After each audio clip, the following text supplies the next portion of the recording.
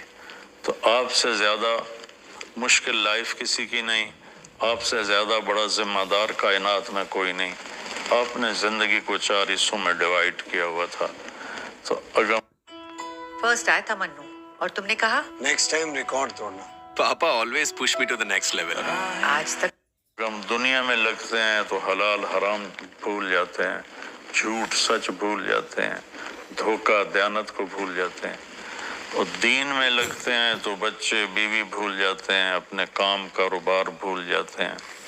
آپ دیکھیں اصحاب صفہ وہ تھے جن کا کوئی کام نہیں تھا، لیکن 10 مبشرہ میں سے ایک بھی اصحاب صفہ میں نہیں، خلفاء میں ایک بھی اصحاب صفہ میں نہیں۔ اور اصحاب صفہ کوئی دینی تقاضوں کے لیے فارغ نہیں بیٹھے تھے، اصحاب صفہ کا ٹھکانہ کوئی نہیں تھا۔ جب صدیقی دور میں ٹھکانے مل گئے تو اصحاب صفہ بھی ختم ہو گئے۔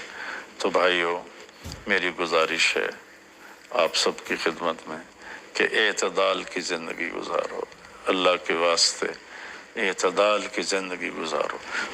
ایک صحابی آئے، بڑے مالدار تھے، کپڑے ان کے پرانے بھی تھے اور بڑے گھٹیا قسم کے تھے اور میلے بھی تھے۔